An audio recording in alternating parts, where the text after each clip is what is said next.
Buddha says, by nature, the mind that has lots of metta, lots of karuna, lots of mudita, that rejoices for others' happiness, it is already selfless.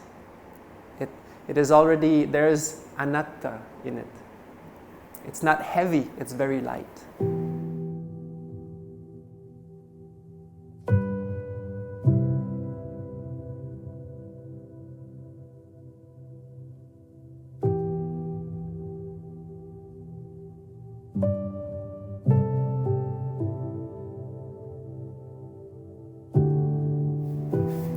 Samavenda mage singalin den mama igen na gannawa mama chutag dannawa chutag kathagaran na puluan namut okoma ba tika kamarui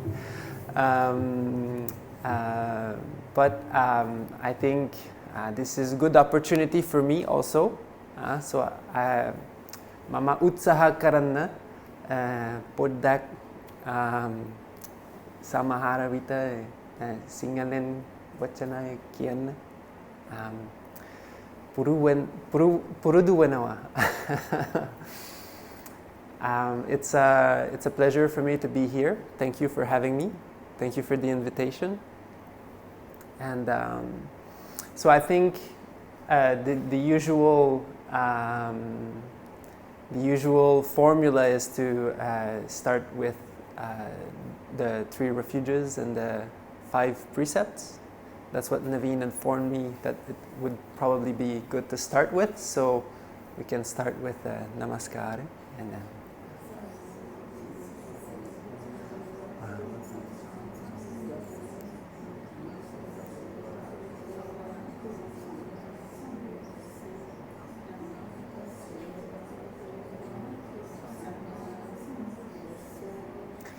Buddhang saranang gacchami, Dhammang saranang gacchami, Sanghang saranang gacchami, Dutiyampi Buddhang saranang gacchami, Dutiyampi Dhammang saranang gacchami, Dutiyampi Sanghang saranang gacchami, Tatiyampi Buddhang saranang gacchami, Tatiyampi Dhammang saranang gacchami, Tatiyampi Sanghang saranang gacchami, Tisaranagamanaṃ sampunnam Pānāti pātā veramani sikkhapadang samādhiyami Adinādāna veramani sikkhapadang samādhiyami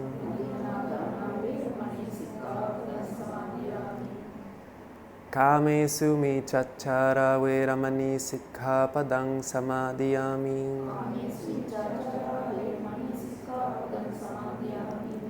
Musāvāda veramani sikkhapadang samādhiyami Sura meraya majjapamadatthāna veramani sikkhapadang samādhiyami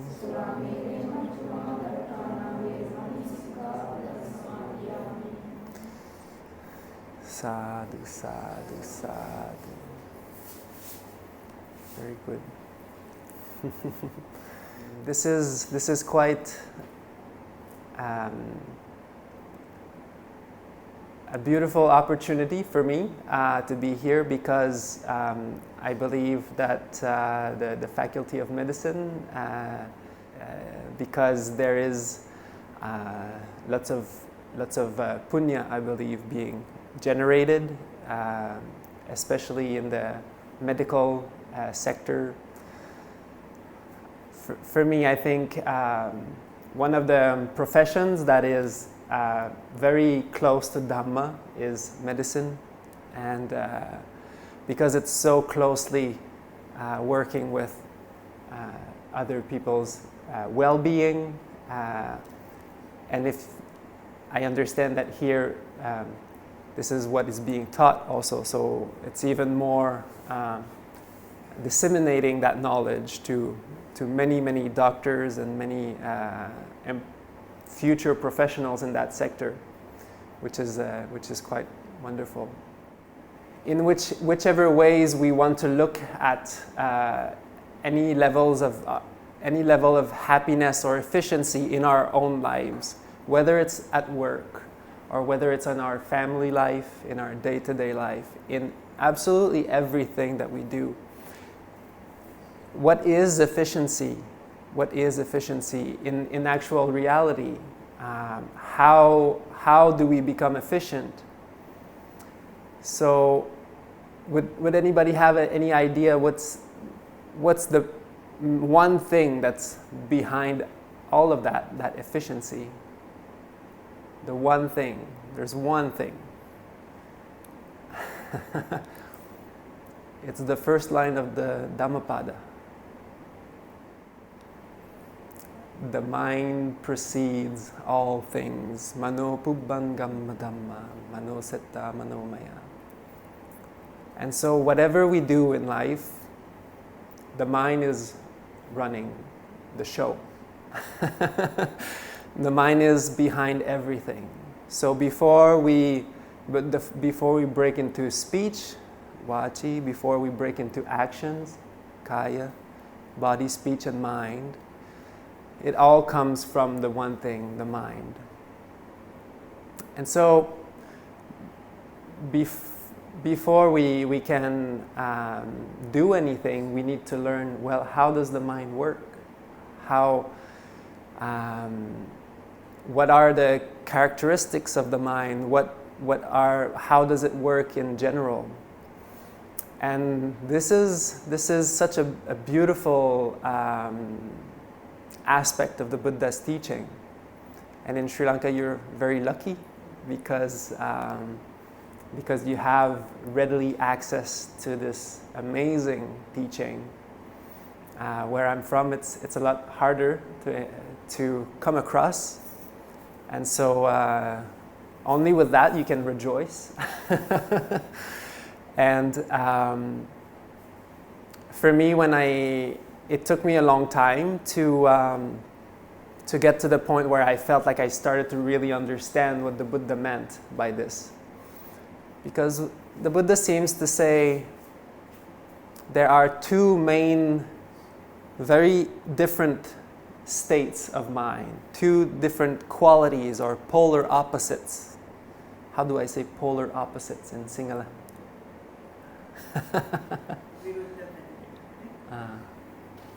Very nice. That sounds beautiful.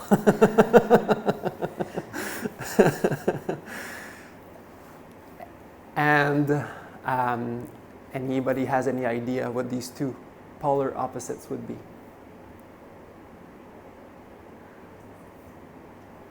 One is Kusala, yes. Kusala Dhamma, Citta, and then Akusala Dhamma, Citta. And so this, for me, I feel is really touching at the very core, the very essence of the Buddha's teaching. And what is Kusala Citta?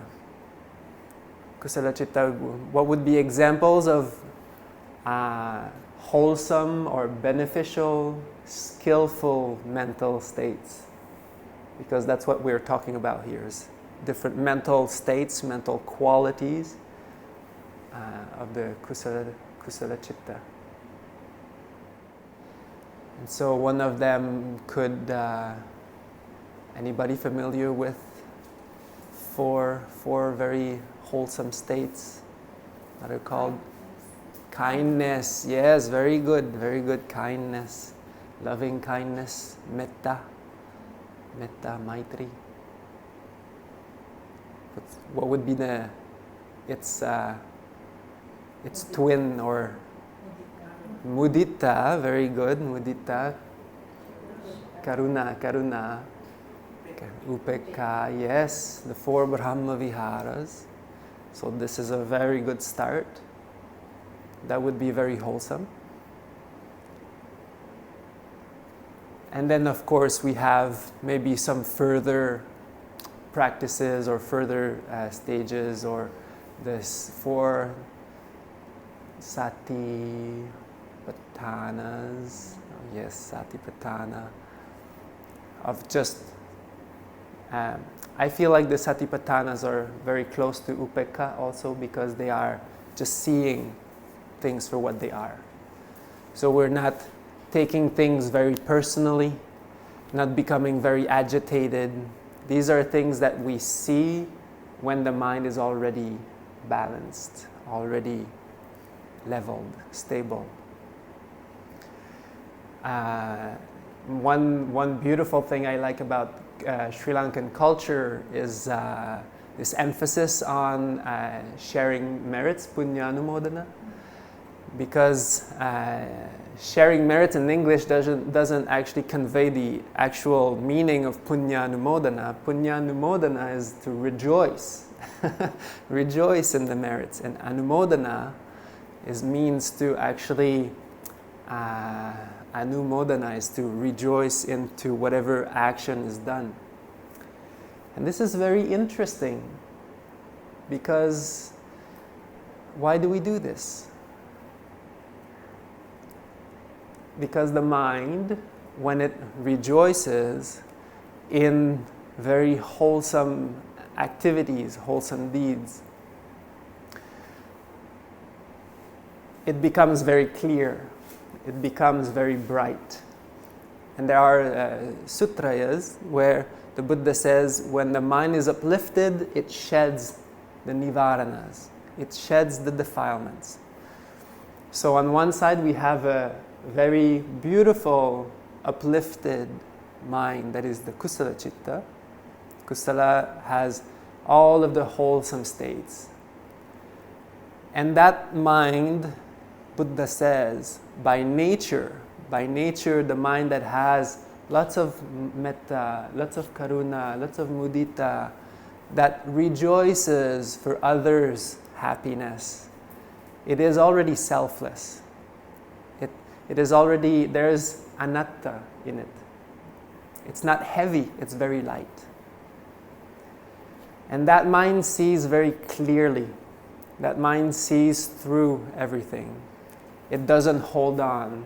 It doesn't cling. And on the opposite end, we have all the nivaranas, the akusala citta, where we get angry, for example. Something happens and we don't like it. I don't like it. So there is a taking personal. We take it something personal. Which is always optional. Taking something personal is always optional. Because there are causes and conditions outside of our power most of the time. So somebody came to me the other day, and the way that we teach and practice is my teacher taught me a very beautiful method of meditation, which is based on loving kindness, metta bhavana, bohuma lasanai, bhavana kramaya, is it meditation technique? But this person came to me and said, but what does it mean? Because now sometimes I get still angry. Well, of course we're gonna get angry sometimes. It takes a long time to really perfect this. But what is anger? What is it gonna change?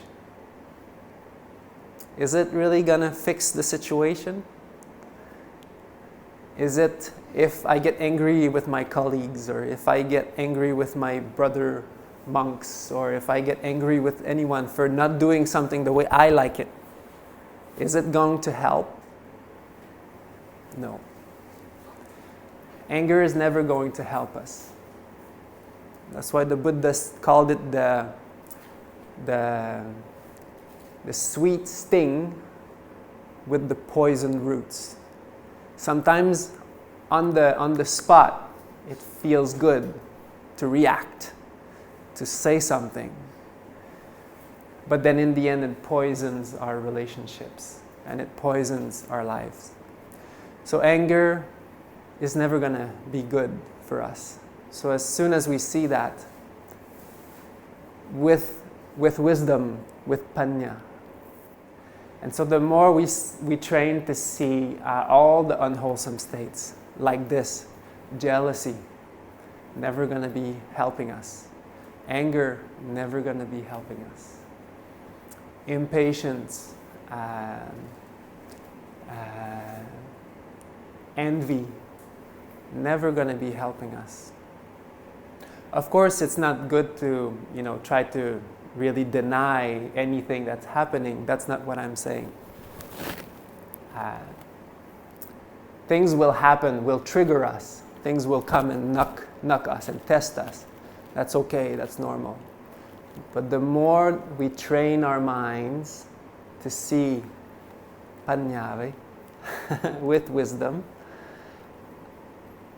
that these unwholesome states are actually, they're not for our own good in the long run.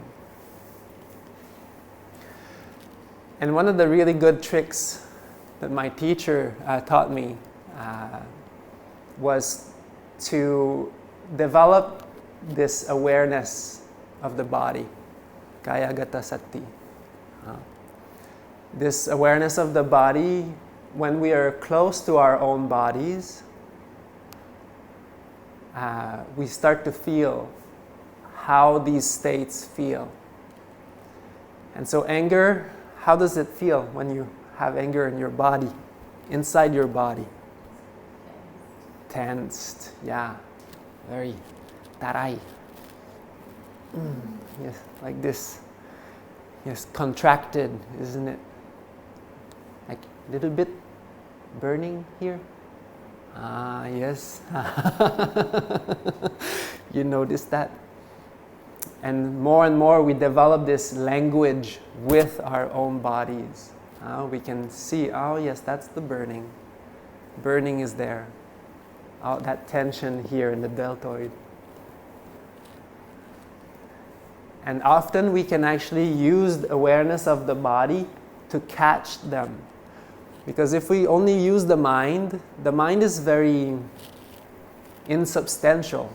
It's very hard to see, especially when we're already in the taray, in the anger. It's very hard for us to connect, to see that we're not being mindful anymore. But if we feel in the body, it's actually quite easy to see.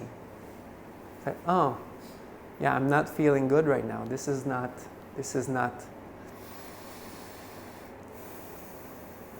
Taking a deep breath, connecting with the body.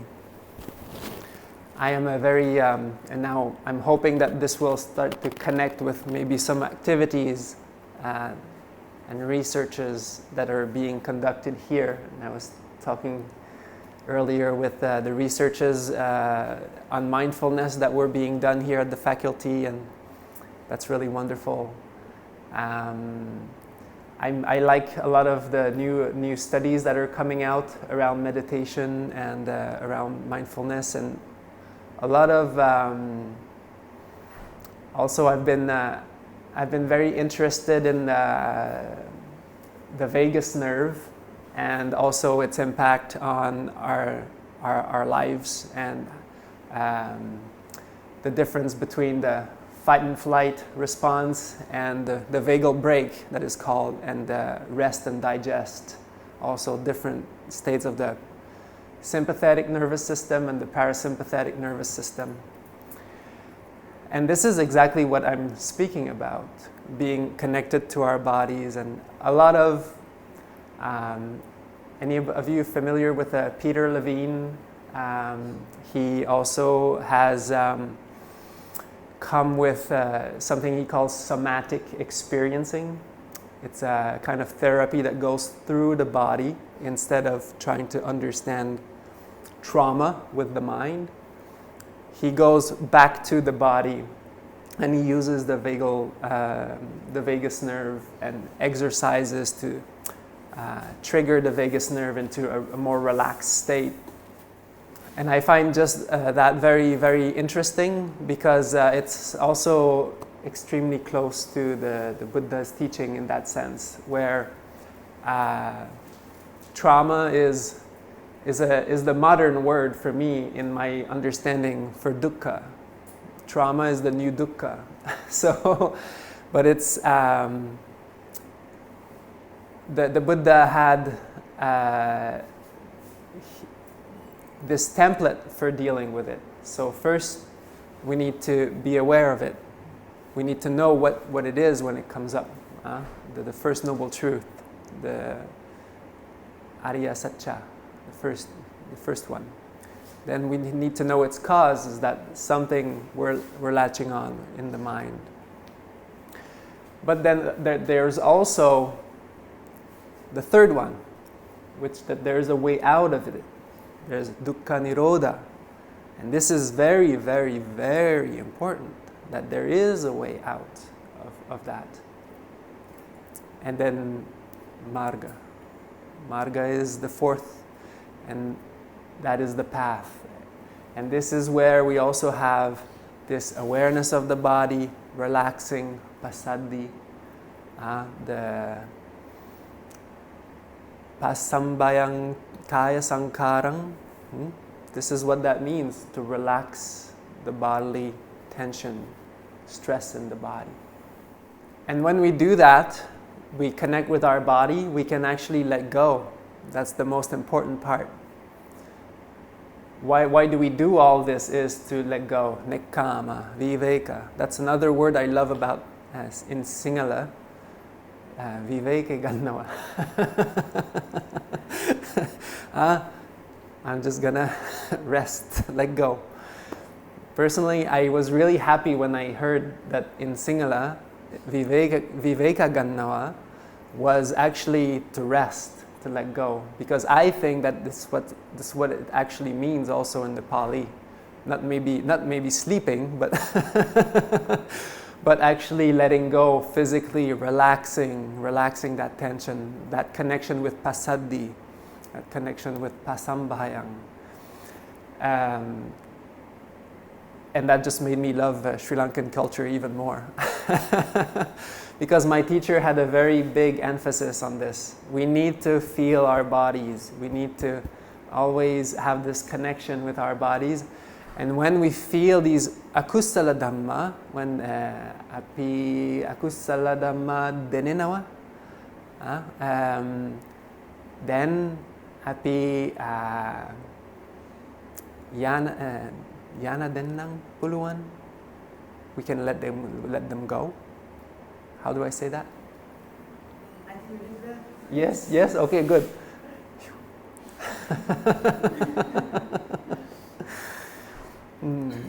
And what happens then when we let them go in the body and in the mind, what the mind does is nama rupa, they come together.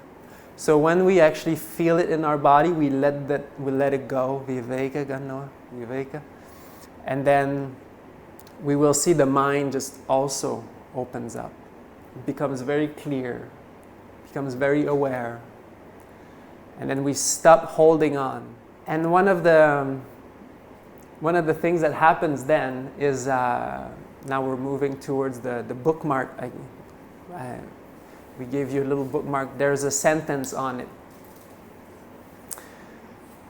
And this sentence is, I think, my favorite line, my favorite gatha of the whole canon, of the whole Tipitaka. I think it goes just right to the core of what the goal for us is, to develop this Kusala Citta. Sukhino Cittam Samādhiyati.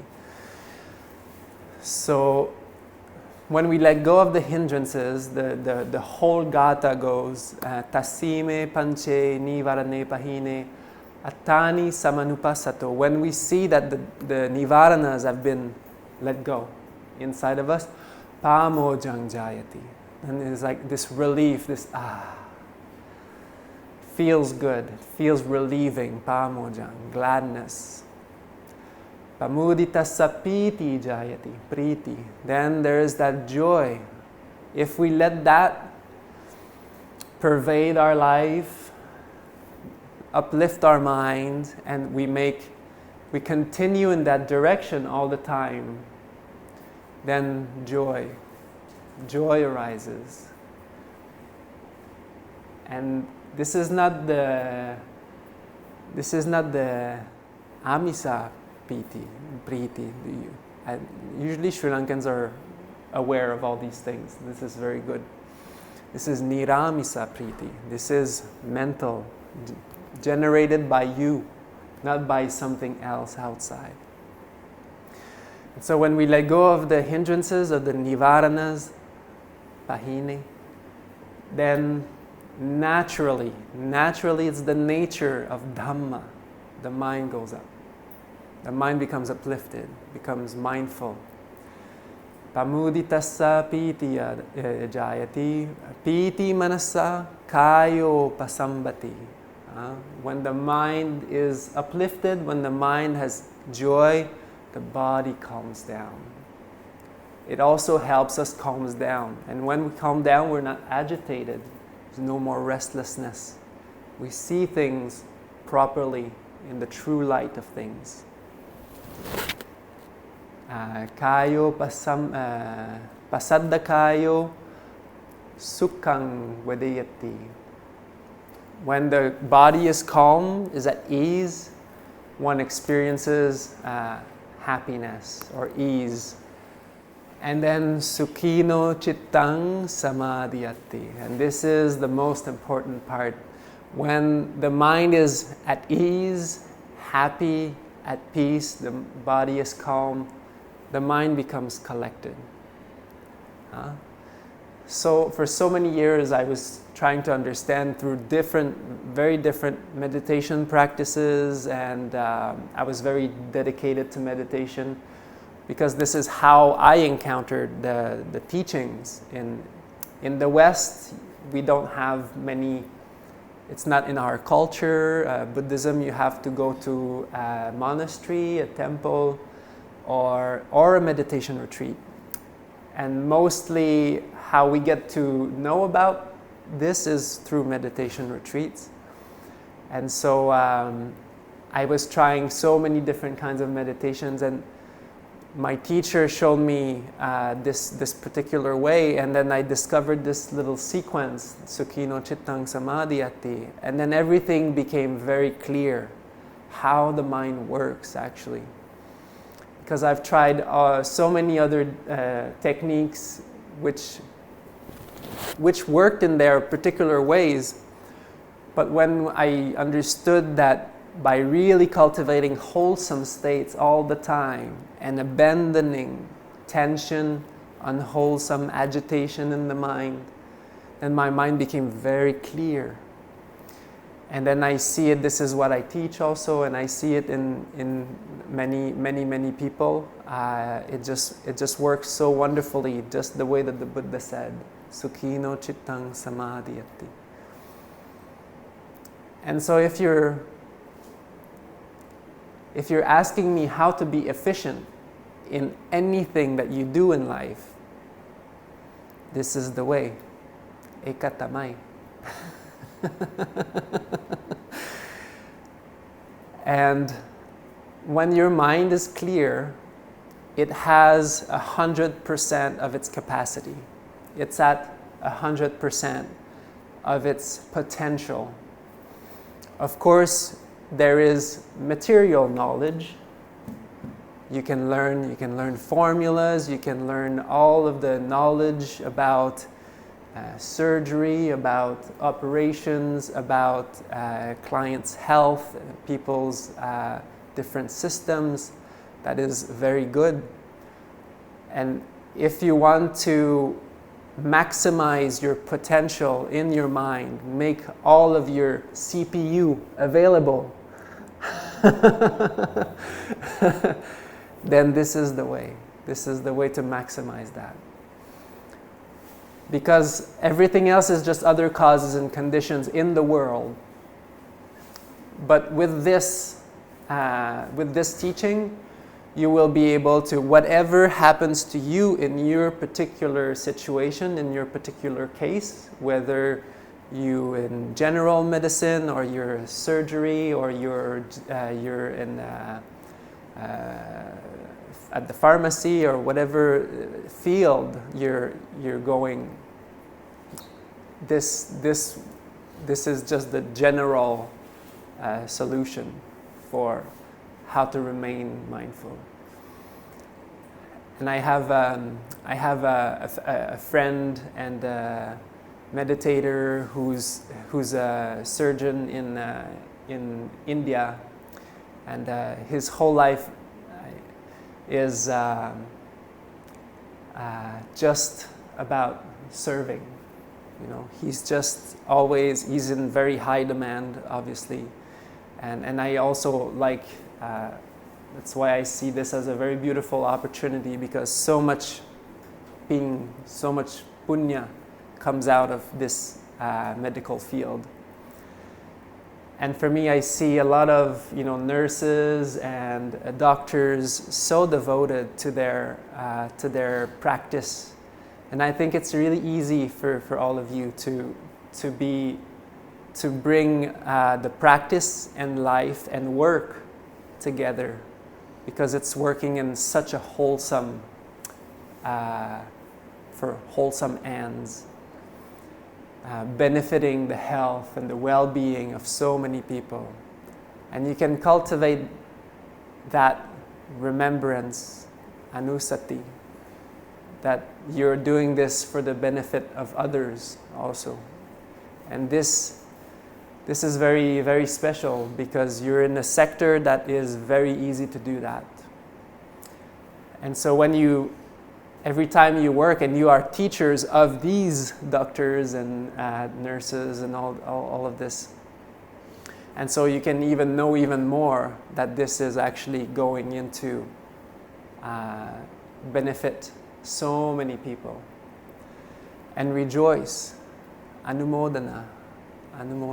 Rejoice in that. The Buddha actually gave these Anussatis, these recollections, our own virtue, the Sila Anussati, Chaga Anussati.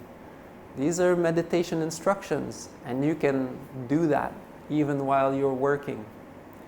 So if you want to stay efficient, you keep your mind uplifted. It will help you not hold on to things that happen to you, to let them go, and you're just doing that to benefit, to give.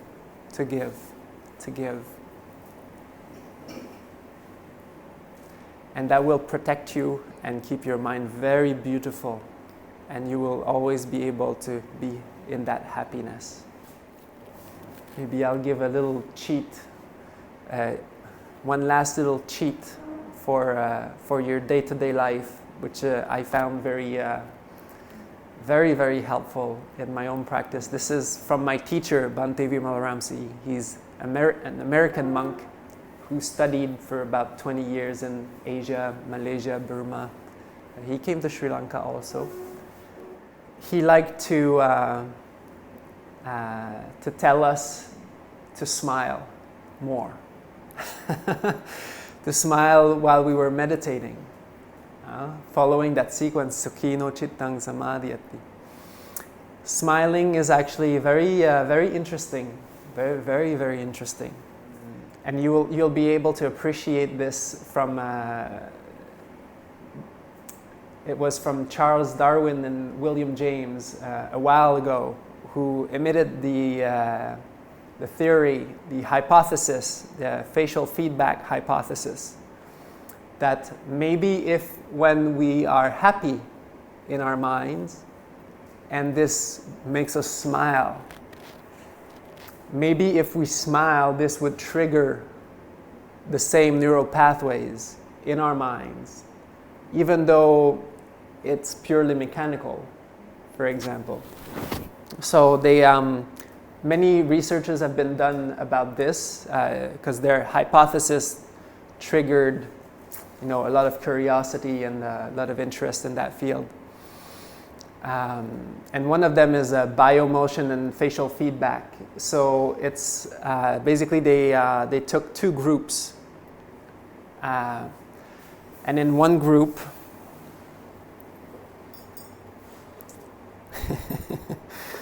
I don't know if I brought a pen. Oh yes, I brought one.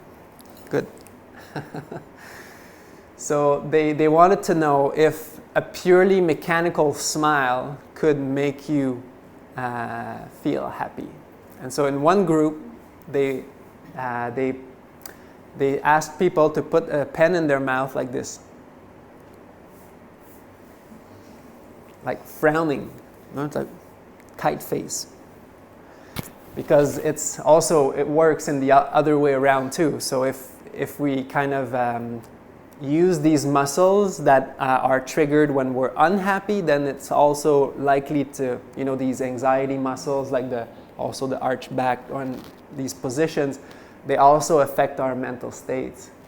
And so they just wanted to see in a batch of people. So they put the pen in their mouth, and I think what they did, because I read the research paper, and they were making people go by them, and they had to report how they saw their biomotion, their movements. If they thought it was like a happy, or like, is this person happy, you think, by their gesture or whatever it is. And so the way that they interpreted other people and reality. And then the other group, they put the pen like this. So how mechanical is that? I don't think it gets much better in terms of faking a smile. This is purely faking a smile. But it is triggering the zygomatic major, and also the, what's the I one? The oscillatory, I forget the name. Yes, those ones. Because a genuine smile is said to be triggered not only by the zygomatic major, but also with the eyes. It has to engage the eyes also. They say that, when you see somebody like a smile of contempt, that is like, yeah, I'm really happy for you. You know it's not genuine, huh? Because it's not actually triggering also the eyes. They call it a Duchenne smile, because the person who discovered this is Guillaume Duchenne in France, and he liked to put electrodes on his patients and trigger some muscles, and he discovered what a genuine smile was. And so it would have to engage the eye muscles too. And so this one is actually replicating a smile. And then the two groups, when they compared the movements of other people and the way that they interpreted reality, the group with a fake smile saw reality in a much happier way, in a much happier light than the people that had the frown. And of course, this is one research paper. We can't just say this is it, but there has been a few. It came my way. I didn't read them all, but and on retreat, because this is mainly what I do. I teach meditation retreats, and the way that we teach is to smile, and this is a very important part of our practice. And we see it every retreat. Every retreat, after 3-4 days, people, even though at the beginning they didn't believe in it, they didn't believe that it would work, they thought it was stupid, because, they're like, I'm so happy. But after a few days, day 4 of the retreat, it has gone to actually change their neural pathways. They're very happy naturally. And the meditation starts to get much, much, much better. And so I think this is just a very easy, quick, doesn't cost anything. You can just smile more. And smile as much as you can. Smile. My teacher would say, the quickest, fastest way to let go of an attachment, of taking things so personally, so seriously, is to laugh and smile. Just keep it light. Keep it light. Forgive. Whatever happens to you, whatever comes your way, it's okay. Sri Lanka has been through a tough bit recently. 2.5 years ago, this is when I actually arrived in Sri Lanka. I was really lucky. I had a little window of time. I flew from Canada and I was living in the jungle when the economy went down. And I know this has been very hard for a lot of Sri Lankans. But also it's been very beautiful to see the resilience of all Sri Lankans. And to see so much goodness of heart. This is what I see mostly in Sri Lankans. So much beautiful goodness of heart. There's a lot of Kusala Dhamma in Sri Lanka. And I can only encourage to just keep smiling, because in the end, the economy goes up and it goes down, but your heart is not the economy. And so in many ways, you all live in paradise here. Sri Lanka is so beautiful. I know a lot of people that would love to come to Sri Lanka and live here. So just be happy, rejoice, Anumodana, and keep your mind uplifted. And this will carry on through everything that you do, your work, your interactions, not only with your colleagues, your family, everything. And I think this is one of the most beautiful jewels that the Buddha gave to us. Of course, this goes all the way to vimutti, to liberation, but it's also for you to apply here and now, sanditthiko, akaliko. This is always here, always available. So I think that's after, right? We have a little break. Okay, good. Happy poddak Viveka gannawa. Then ilangata bhavana karanawa. Okay. I ask you a question. What made you to enter this path? Yes, what made me? Yes. In Canada, where everybody in Sri Lanka feels like they want to go to other Western countries, and I came here. Why? One of my friend monk said some people go to Canada for the money, and some people go from Canada to Sri Lanka for the nibbana. Very wise words. And I think, for me, like I said, it was mainly through meditation.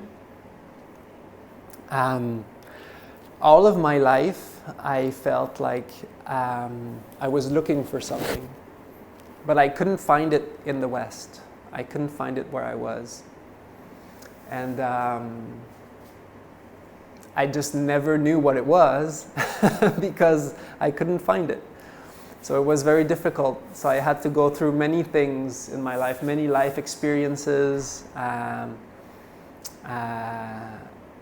Had to try so many things, and then at some point, life brought me to meditation, to a meditation retreat. It was a vipassana 10-day This is usually one of the only things that we have access to in Canada. And so I went there, and then I already started doing some yoga, and I was interested in spirituality more and more. And when I did meditation more seriously, I remember it was day 6 of the retreat or something. I was sitting on my bed, and we just meditate, silent meditation all the time. And I remember feeling so happy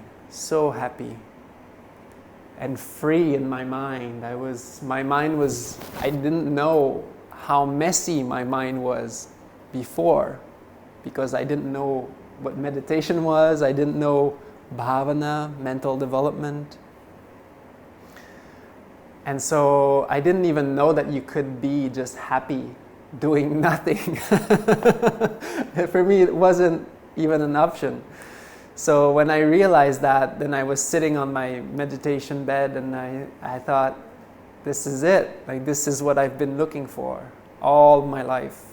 And so I just knew then that that's what I wanted to do. But then, so there's still a few years until, I didn't know anything about, how to become a monk. I have no idea. I just became a self-proclaimed yogi and just did a lot of yoga and meditation in various places until I learned more, and I came upon the Dhammapada. Dhammapada was the first Buddha Vachana that I read, and that was the second big blow. First was meditation, second was the Buddha Vachana. When I read the Buddha's words, then I was sold. I knew this was it. This was like, okay, no. Because I was reading the Gita, I was reading the Bhagavad Gita before, I was reading the Yoga Sutras of Patanjali, I was reading many different things. Yogananda, Paramahansa Yogananda, and all these things, and very inspiring things. But then it all brought me towards, at some point I realized, oh, we still have the words of the Buddha. I didn't know. And then somebody showed them to me, and read the Dhammapada. And then that was very deep calling. I ordered the whole Sutta Pitaka by Bhikkhu Bodhi, and then I started reading, and this is how I got to know more about, okay, I can become a monk. Oh, okay. And then how does that work? And where is it still possible? And so this is a bit how I got to discover, yes. Yes. Now here I am in beautiful Sri Lanka. Yes, so amazing. I'm so grateful that, that somewhere on earth is still like this, still upholding the Buddha's dispensation, the Buddha Sasana. It's such a delight to see. I tried being a monk in Canada. I still have a kuti in Canada, a small aranya, very small. But it's not the same. It's it's difficult, very difficult to be a monk in Canada or any of the Western countries. You have to be in a particular monastery, and you can't really. There's not the same freedom because nobody knows what you're doing. So, going for pindapat in town, I would go out in the town, and people thought, I was carrying a drum around. So they thought, oh, you brought your drum. Where are you playing tonight? I was like, this is actually for food, but so nobody knows it's even for putting food. So if I was even lucky, they would offer money, but I can't handle money. So I would say, sorry, I can't handle money. So, you know, it was heartbreaking sometimes because these, I saw someone like give some money to their children, and the children run up to me and, you know, they want to put money in my bowl, and I have to say like, oh, I'm, like, I'm sorry, I can't. But also beautiful interactions, very, for sure. But there's, you know, before the West gets to the point where it's anywhere close to Sri Lanka or Burma or Thailand, for example, it's very far in the in the future, I would say. Although there is more interest, growing interest in Buddhism, especially Buddhism in the West, because it's very clear. It's very clear and it's tangible, it's scientific. The Buddha is, you can see it. It's not just blind beliefs, you know, it's the science of the mind. So people in the West, that's what they are looking for. So I believe that if something will grow in the West, it is Buddhism. But we still have a little while to go. Mm-hmm. Okay, good. Okay. Put that break gan now.